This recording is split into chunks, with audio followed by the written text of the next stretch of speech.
Саламатсыздар ма, құрметті студенттер. Ақпараттық коммуникациялық технологиялар пәні бойынша 9-шы дәрістің тақырыбы интернет технологиялар.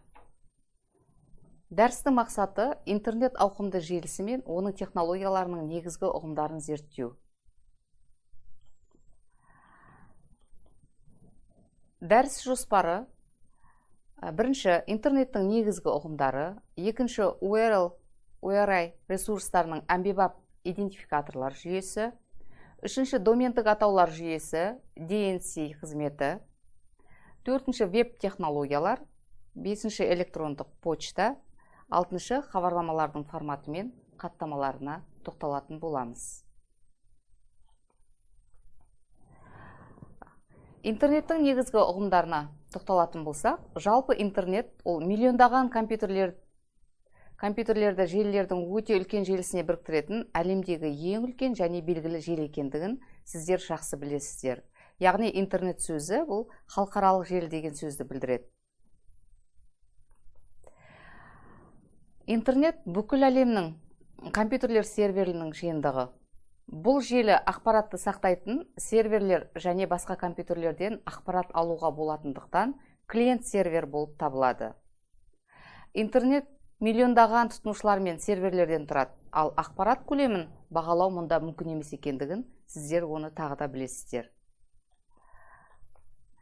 Интернеттің жұмысына жауап беретін жалпы нақты адам болмағанымен, ондағы кейбір ережелерді қарайтын, компьютерлермен ақпарат алмасатын арнайы ұйымдардың бар екендігі белгілі. Интернет түрлі элементтер жиынтығы болып табылады, ал бүкіл әлемдік тор ол интернеттің тек бір бөлігі ғана.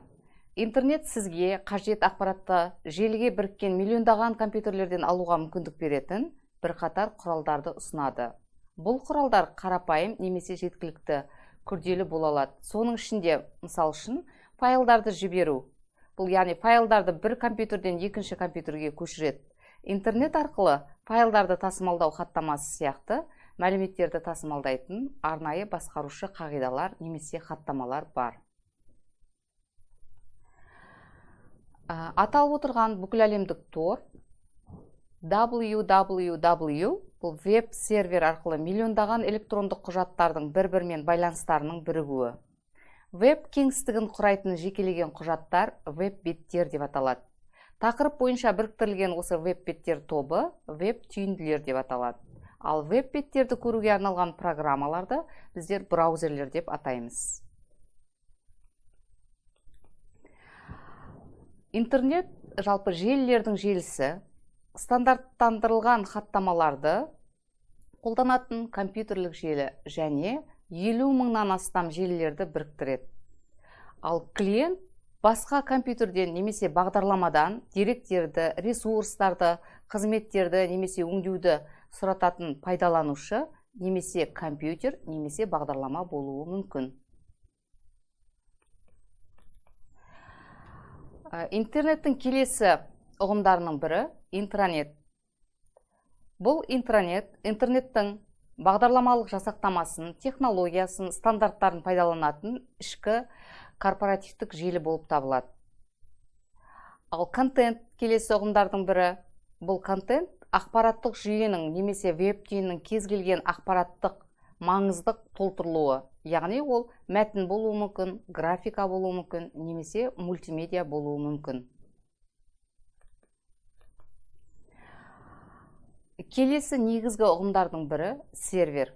Серверді біз екі тұрғыдан қарастырып көруге болады. Бірінші, ол басқа бағдарламаларға кейбір қызмет көрсететін бағдарлама ретінде. Яғни клиент пен сервер арасындағы байланыс хабарламалар жіберу арқылы жүзеге асырылады. Жиі желі бойынша және клиенттің сұраныстары мен сервердің жауаптарын кодтау үшін қандай да бір хаттама қолданылады. Сол сияқты бұл сервердің екінші бағыты өзіне желі арқылы қосылған басқа компьютерлерге кейбір қызмет көрсететін компьютер ретінде де біздер түсінеміз. Екінші тақырып бойынша жалпы URL және URI ресурстарының әмбебап идентификаторлар жүйесіне тоқталатын болсақ, жалпы құжаттардың ақпараттық кеңістігінде осы URL адрестеріне негізделген басқа адрестеу жүйесімен қолданылады. Осы бүкіл әлемдік желіде сақталған әрбір құжаттың өзіндік бірегей адресі болады. Ал кез келген компьютерде орналасқан және интернет желісіндегі әрбір файлдың өзі URL адресі бар. Ал URL ол әмбебап ресурстар локаторы немесе интернетке қосылған хост компьютерінде сақталатын файлдардың бірегей адресі болып табылады. Желідегі құжаттардың осындай толық адресі ол бірнеше бөліктерден тұратынын сіздер білесіздер. Олардың міндетті түрде, мысалы үшін хаттама атауы болу керек, міндетті түрде домен атауы міндетті түрде көрсетілу керек, немесе оның IP адрестері сипатталады, сервермен байланысын жүзеге асырылатын порттың номерлері көрсетіледі. Ал енді домендік атаулар жүйесінің оның ішінде DNC қызметіне тоқталатын болсақ, бұл жүйе адрестерді компьютерлердің белгілі бір тобын құрайтын әртүрлі домендердің иерархиясы болып табылады. DNC бұл платформасы 13 арнайы компьютерлердің түпкі серверлерден тұратындығын, оларда барлық тіркелген IP адрестері міндетті түрде көрсетіледі. Түпкі серверлерден басқа интернетте мыңдаған бағынышты DNC серверлері бар.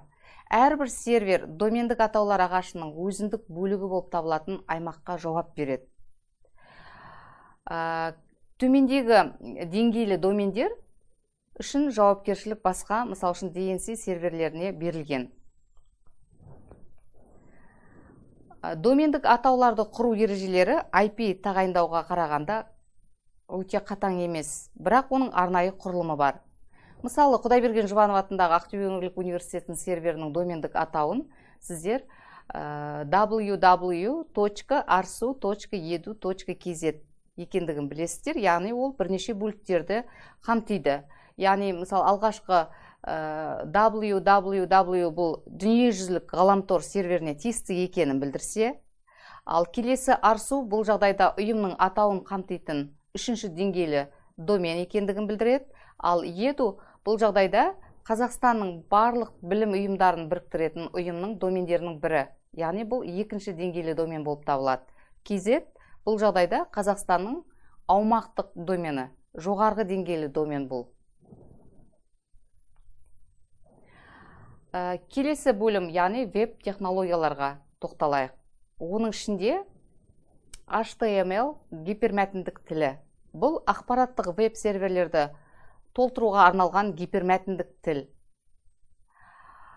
Бұл жалпы гипермәтіндік тіл ортасында командалар арқылы қаріптерді, графикалық кескіндерді, сілтемелерді және басқа да мәтіндік құжаттарды орналастыруға мүмкіндік беретін орта. Ал DHTML сервер жүктемесін арттырмай-ақ интерактивті веб беттерді жасақтауға мүмкіндік беретін құралдардың жиынтығы болып табылады. Яғни DHTML дәстүрлі статикалық HTML құжаттарының кеңейтетін негізгі құралдарының бірі. DOM құжат мазмұнына, құрылымына және мәнерлеріне динамикалық қатынасты қамтамасыз етеді. Бұл жүйеде веб беттің әрбір элементін өзгертуге болатын нысан болады. Және бұл бетте жаңа тегтер мен атрибуттарды анықтамайды, бірақ жай ғана барлық тегтерді, атрибуттарды және каскадты стиль кестелерінің бағдарламалық басқару мүмкіндігін береді. Келесі веб технологияға CSS, яғни HTML құжаттарының дисплейін анықтайтын стиль тілін жатқызуға болады. Бұл технология арқылы қаріптермен, түспен, жиектермен, сызықтармен, биіктікпен, иенмен, фондық кескіндермен, элементтерді орналастырумен және де басқада көптеген нәрселермен жұмыс жасауға мүмкіндік бар. Ал осы айтылып отқан CSS пен HTML-дің арасындағы айырмашылық, HTML тілі ол бет мазмұнын құрылымдау үшін, ал мына соңғы айтылып отқан SCC ол құрылымдық мазмұнды пішімдеу үшін пайдаланылады. Келесі веб технологиялардың бірі JavaScript тілі. Бұл веб жасалады бұл ортада. JavaScript көмегімен бетті өзгертуге, элементтердің мәнерлерін өзгертуге, тектерді жоюға немесе қосуға болады. Ол арқылы кез келген HTML элементіне кіруге және осы элементпен көптеген манипуляциялар жасауға мүмкіндік бар. Келесі бөлімде біздер электрондық почтаны қарастырамыз. Бұл электрондық пошта қызметі жеке хабарламалармен алмасу мүмкіндігін қамтамасыз етуге арналған. Яғни бұл қызмет клиенттерге қызмет көрсету объектілерінен және электрондық почта серверлерінен тұрады. Яғни желінің әрбір пайдаланушысы өз серверіне бекітілген және онда белгілі бір атпен электрондық почта жәшігі бар. Хабарлама жіберу үшін оны алушының мекенжайын көрсете отырып, белгілі бір форматта почта серверіне жіберу, жөнелту жеткілікті екендігін сіздер жақсы білесіздер.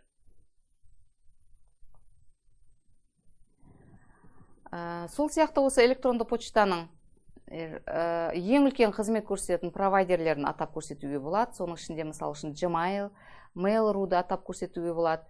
E-пошта жіберу үшін мысал үшін алдымен осы қызметке тіркелу керек. Мысалы, e-поштасын қолдануға оңай әрі көп жағдайда тегін. Бұл пошта мекенжайы пайдаланушының, яғни атауынан және провайдерінен мекенжайдан тұратындығын біздер білеміз. Одан әрі енді хабарламалардың форматтарына, хаттамаларына тоқталамыз. Әртүрлі алмасу хаттамаларына негізделген электрондық почта қызметінің бірнеше түрі бар. Солардың ішінде, мысал үшін, дәлірек айтсақ, интернетте ең көп қолданылатын электрондық почта қызметі SMTP және POP3 хаттамаларын атап көрсетуге болады. Енді осыларға тоқталатын болсақ, SMTP хаттамасының негізгі міндеті ол клиент пен сервер арасында 25 порт арқылы TCP байланысын құру арқылы электрондық хабарламаларды жіберуді қамтамасыз етеді. ROR3 бұл пошта бөлімшесінің хаттамасы болып табылады. Яғни 3 нұсқа электрондық почта клиенті серверден электрондық почта хабарларын алу үшін пайдаланатын желілік хаттама. IMR 4 хаттамасы бұл клиенттерге сервердегі электрондық почта хабарларына қол жеткізуге және басқаруға мүмкіндік беретін интернет электрондық почтасына қол жеткізу протоколы болып табылады. Осы аталған немесе айтылған материалдарды осы экранда көрініп отырған сіздерге бақылау сұрақтары арқылы пысықтауға болады. Осы бақылау сұрақтарының жауабын іздеу арқылы өздеріңіздің білімдеріңізді одан әрі толықтырып, жинақтап отыруға мүмкіндік бар. Осымен дәрісіміз аяқталды. Назарларыңызға рахмет.